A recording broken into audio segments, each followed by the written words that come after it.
পশ্চিমবঙ্গে চলছে এসআইআর। এই প্রক্রিয়া যত এগোচ্ছে ততই রাজ্যের বিভিন্ন জায়গা থেকে উঠে আসছে এমন কিছু খবর যা রীতিমতো চাঞ্চল্য সৃষ্টি করছে।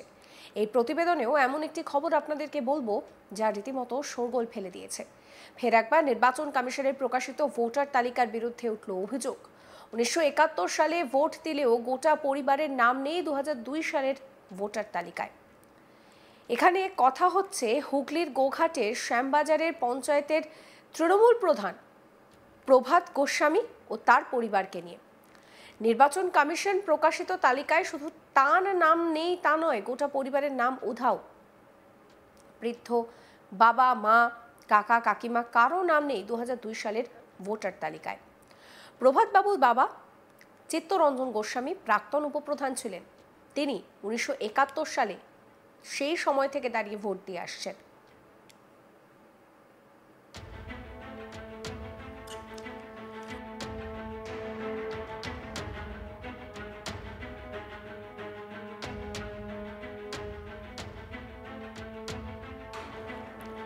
দু সালে লোকসভা নির্বাচনেও ভোট দিয়েছেন, অথচ 2002 সালে তাদের তালিকায় নাম নেই। কিভাবে এটা সম্ভব বুঝতে পারছেন না প্রধান সহ তার পরিবারের সদস্যরা। এই বিষয়ে নির্বাচন কমিশনের দিকেই অভিযোগের আঙুল তুলছেন তারা। প্রভাত গোস্বামীর দাবি, এটা সম্পূর্ণ নির্বাচন কমিশনের গাফিলতি। বিজেপি যেভাবে নির্বাচন কমিশনকে সঙ্গে নিয়ে আসল ভোটারদের নাম বাদ দিয়ে ভোট করাতে চাইছে তা বাংলার মানুষ কখনোই মেনে নেবে না। ভোটের আগে 2 মাসের মধ্যে এসআইআর করা নির্বাচন কমিশনের হঠকারী সিদ্ধান্ত বলেই মনে করছেন পঞ্চায়েত প্রধান প্রভাত গোস্বামী। কি বলছেন তিনি শোনাবো। বলতে পারছি না। আমার 2002 সালে আমার বাবা মারও নাম নেই, আমার নাম নেই, আমার কাকা মারা গেছে, কাকিমারও নাম নেই। কিন্তু আমাদের 1971 সালে আমার বাবার নাম ছিল, আমার বাবার নাম ছিল, আমার ঠাকুমার নাম ছিল, আমার বাবার ঠাকুমার নাম ছিল। এখন আমাদের নাম নেই, বাদ পড়ে গেছে। এটা তো সম্পূর্ণ নির্বাচন কমিশনের গাফিলতির জন্য হয়েছে। তাদের এই হটকারী সিদ্ধান্তের জন্য এইসব নাম বাদ গেছে। কী করে নাহলে বাদ যেতে পারে আমাদের নাম? আমি প্রধান হিসেবে আমি বাড়ির লোককে বোঝাচ্ছি যে চিন্তা করে আর কিছু নেই। আমাদের দিদিমণি বলেছে যে বৈধ ভোটার একটাও বাদ দেওয়া যাবে না। আমি নিজে ক্যাম্পে আছি, ক্যাম্প চালাচ্ছি এবং প্রত্যেককে বলছি ভয় পেতে হবে না, আমরা আমাদের দল আপনাদের পাশে আছে। হ্যাঁ, বাড়িতেও বলেছি, বাবা মা, বয়স্ক মা আমার চিন্তা ভাবনা করছে। আমরা তো আজকের এখানের লোক না, আমরা 10 পুরুষের কাগজ দেখিয়ে দিতে পারবো।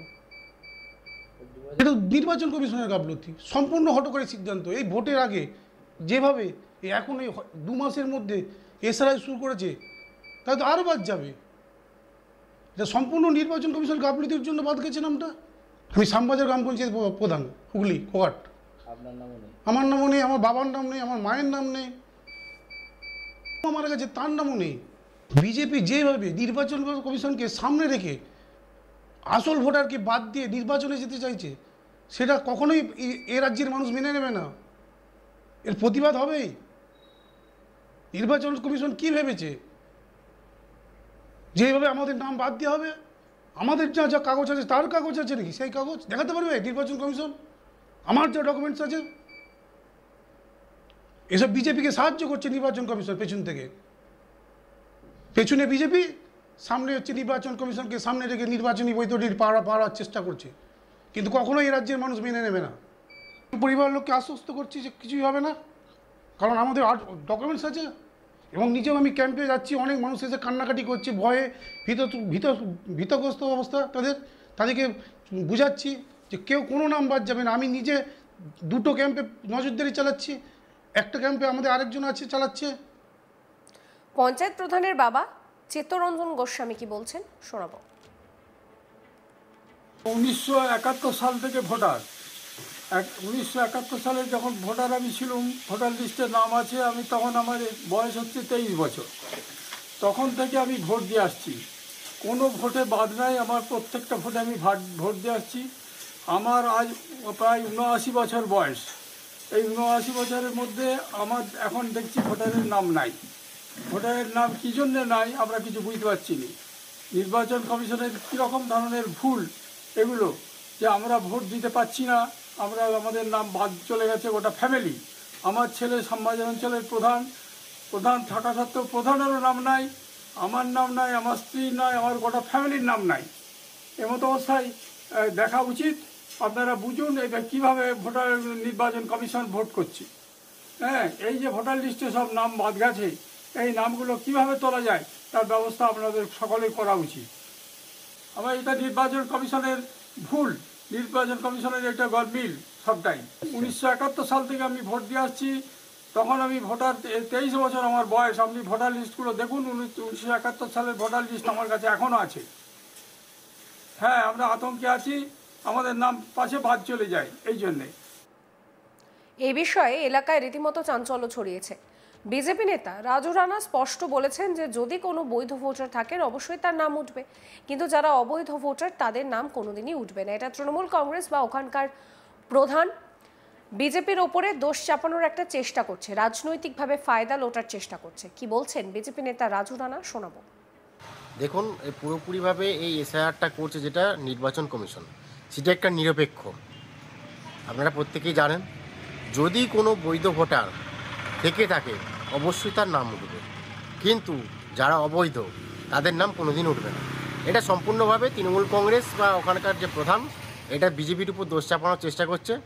আখেরে উনি রাজনীতির ফায়দা লোটার চেষ্টা করছেন, এতে করে যদি ওনার নামটা করা যায়। কিন্তু আমরা বলছি সম্পূর্ণভাবে নির্বাচন কমিশন নিরপেক্ষভাবে করছেন। যদি উনি অবৈধ না হয়ে থাকেন, যদি বৈধ হন, তবে কিন্তু ওনার নামটা উঠবে, নাহলে কিন্তু ওনাকে এখান থেকে চলে যেতে হবে। আতঙ্ক ভয়টা সম্পূর্ণরূপে তৃণমূল কংগ্রেস এই পশ্চিমবাংলার বুকে ছড়াচ্ছে। কারণ যত অবৈধ ভোটার, ভুয়ো ভোটার, মৃত ভোটার নিয়ে কারবার করতো এই তৃণমূল কংগ্রেস। এর আগেও ভোটে দেখেছেন, বিহার নির্বাচন দেখিয়ে দিয়েছে, মৃত ভোটার, ভুয়ো ভোটার সব বাদ দেওয়ার পর ওখানে বিজেপি জয় জয়কার। আরও একবার আপনাদের শোনাবো পঞ্চায়েত প্রধান প্রভাত গোস্বামী, তিনি ঠিক কি বলছেন। বলতে পারছি না। আমার 2002 সালে আমার বাবা মারও নাম নেই, আমার নাম নেই, আমার কাকা মারা গেছে, কাকিমারও নাম নেই। কিন্তু আমাদের 1971 সালে আমার বাবার নাম ছিল, আমার বাবার নাম ছিল, আমার ঠাকুমার নাম ছিল, আমার বাবার ঠাকুমার নাম ছিল, এখন আমাদের নাম নেই, বাদ পড়ে গেছে। এটা তো সম্পূর্ণ নির্বাচন কমিশনের গাফিলতির জন্য হয়েছে। তাদের এই হট্টকারী সিদ্ধান্তের জন্য এইসব নাম বাদ গেছে। কী করে নাহলে বাদ যেতে পারে আমাদের নাম? আমি প্রধান হিসেবে আমি বাড়ির লোককে বোঝাচ্ছি যে চিন্তা করার কিছু নেই। আমাদের দিদিমণি বলেছে যে বৈধ ভোটার একটাও বাদ দেওয়া যাবে না। আমি নিজে ক্যাম্পে আছি, ক্যাম্প চালাচ্ছি এবং প্রত্যেককে বলছি ভয় পেতে হবে না, আমরা আমাদের দল আপনাদের পাশে আছে। হ্যাঁ, বাড়িতেও বলেছি, বাবা মা, বয়স্ক মা আমার চিন্তা ভাবনা করছে। সমস্ত খবরের আপডেটের জন্য আপনাদের নজর থাকুক আজ তাক বাংলায়। চ্যানেলটিকে সাবস্ক্রাইব করবেন, নোটিফিকেশন পেতে বেল আইকনে ক্লিক করবেন, ফলো করতে ভুলবেন না আজ তাক বাংলার হোয়াটসঅ্যাপ চ্যানেলও।